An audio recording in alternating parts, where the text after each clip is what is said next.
with Pete Makovicky, who is the Associate Curator of Vertebrate Paleontology. Dinosaurs. Dinosaurs? Let's just say dinosaurs. So these are the bones of the mortal remains, so to speak, of a new type of meat-eating dinosaur we call Siats meekerorum.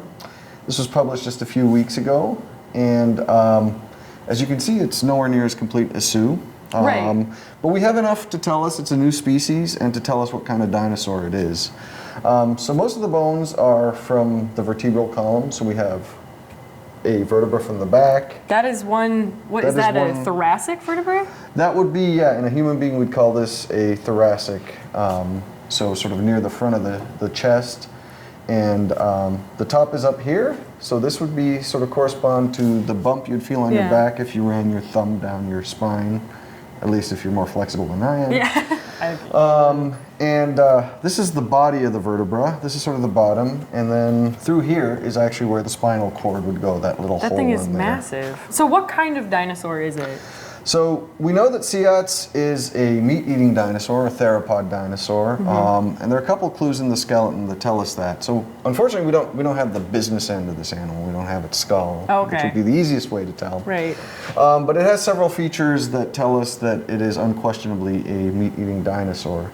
So you'll actually see a cross-section of these vertebrae. They're completely honeycombed like that. Oh. And so that's something we see, of course, in bird skeletons, and we know that birds are derived theropod dinosaurs. We have also parts of the hip girdle of this animal. There's the hip bone itself, and then the ischium. And the shape of that tells us that we're also dealing with a meat-eating dinosaur. If we look at the tail, we have these big, broad, long extensions that basically overlap the vertebra in front. They create sort of a locking mechanism that makes the tail stiff.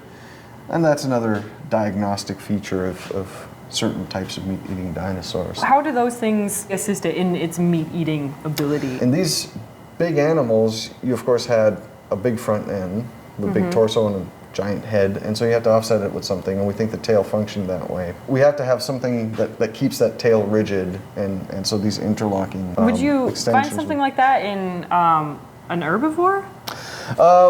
The herbivorous dinosaurs do slightly different things. So they'll have actually ossified tendons running along their vertebral column. What does that mean? So they basically have tendons, just like we would have around our joints, but they become infused with bone cells and they actually become bony. And that keeps the spine rigid and stiff. And just to give you an idea of size, this is a fairly big animal. This is not a Sioux-sized dinosaur, but it would probably have been around 30 feet long or a little bit longer, and maybe up to 3 to 4 tons. That's pretty big.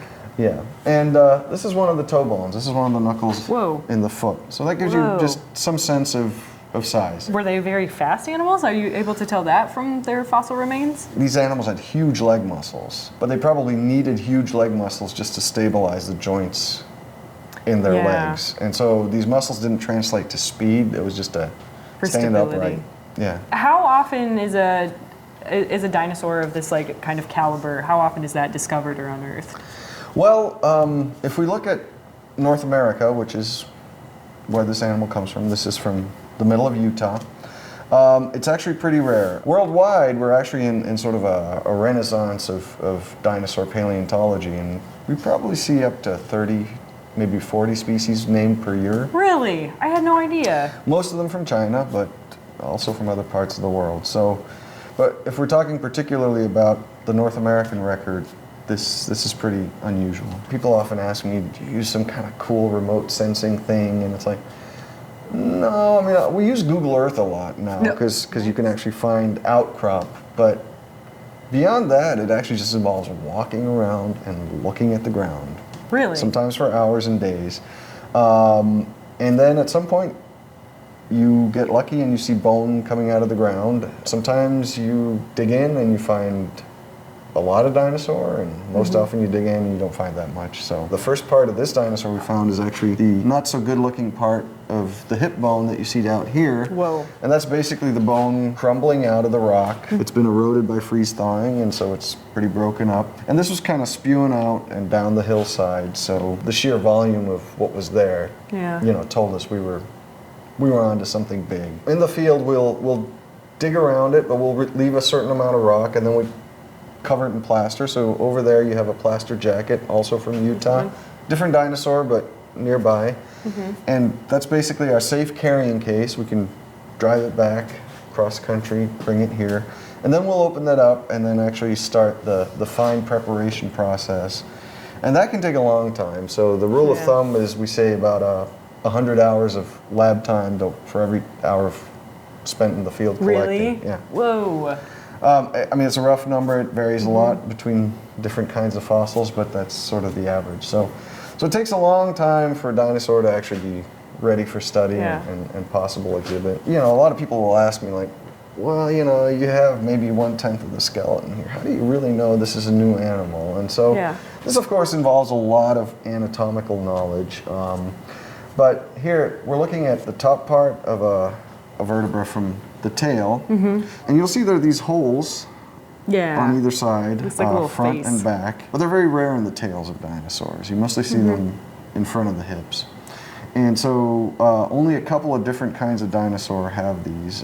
But what's unusual is we only have 2 holes here. Usually if you find them, you'll have 3. There'll be one in the middle, but here you have this thick bar. Right. And so that's one of the unique features. So just looking at that, we have evidence that it's a megaraptoran, but it's unlike any other megaraptoran we know. So it's that kind of anatomical knowledge we use to tell us whether we're dealing with a new dinosaur or an already known species or what particular group it might belong to. Yeah, that's cool. You have like pieces of a puzzle and you can kind of map them out where they would go and from them draw relations, and you know, if the bone is going to be so big, you can have a projection of the rest of the skeleton. So one of the ways we estimate mass is, for example, we will look at the girth of a limb bone. This is the fibula, so this is the outside of the shin. This is about, I'd say, half the bone, or maybe huge. 2/3.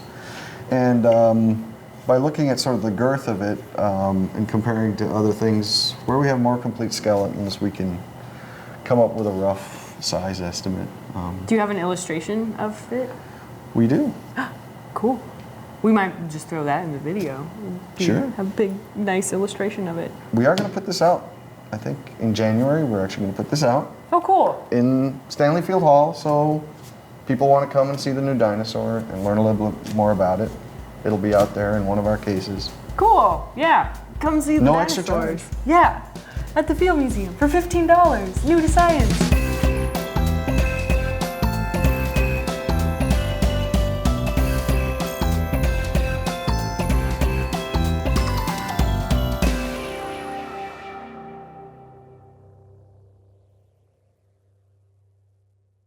It still has brains on it.